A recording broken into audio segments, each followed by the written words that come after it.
Village spices ചാനലിൽ കണ്ടതുപോലെ അങ്ങനെ ഞാനും ഉണ്ടാക്കി ഒരു അടിപൊളി ഉള്ളിവട.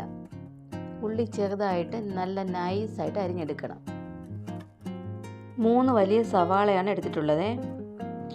നല്ല ചെറുതായിട്ട് കൊത്തിയരിഞ്ഞ ഇഞ്ചി 1 സ്പൂൺ അങ്ങോട്ട് ഇട്ട് കൊടുക്കാം. പിന്നെ ഒരു പച്ചമുളക് അരിഞ്ഞത്. ഇനി പാകത്തിന് ഉപ്പിട്ട് കൊടുക്കാം.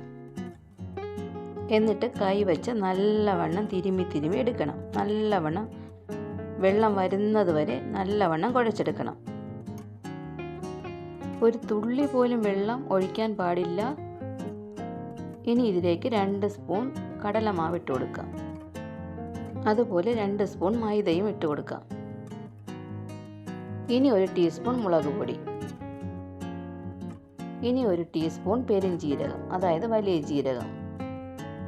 ഇനി ഒരൽപ്പം കറിവേപ്പില കൊത്തിയരിഞ്ഞത്, പിന്നെ ഒരൽപ്പം കായപ്പൊടിയും.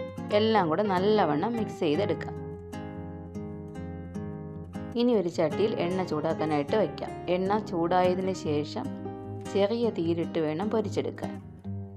ഓരോ വടയും നമുക്ക് കൈകൊണ്ട് ഇങ്ങനെ ഇട്ട് കൊടുക്കാം. അങ്ങനെ ചെറിയ തീയിൽ കിടന്ന് വെന്ത് വരണം. തിരിച്ചും മറിച്ചുമൊക്കെ ഇട്ട് നല്ലവണ്ണം വേവിച്ച് മൊരിയിച്ചെടുക്കാം. ഈ രീതിയിൽ നിങ്ങളൊന്ന് ഉണ്ടാക്കി നോക്കണം. കടയിൽ കിട്ടുന്നതിനേക്കാളും നല്ല ടേസ്റ്റാണ്. അകത്തൊക്കെ നല്ലവണ്ണം വെന്ത് വരും. കടയിൽ കിട്ടുന്ന ചിലപ്പം വേകാത്തതുപോലെയൊക്കെ ഇരിക്കത്തില്ലേ, അത് നല്ല ടേസ്റ്റാണ്. എല്ലാവരും ഒന്ന് ഉണ്ടാക്കി നോക്കണേ. ഇഷ്ടപ്പെടാൻ ലൈക്ക് ചെയ്യണം, ഷെയർ ചെയ്യണം, സബ്സ്ക്രൈബ് ചെയ്യണം, കമൻറ്റ് ചെയ്യണം. Thank you for watching.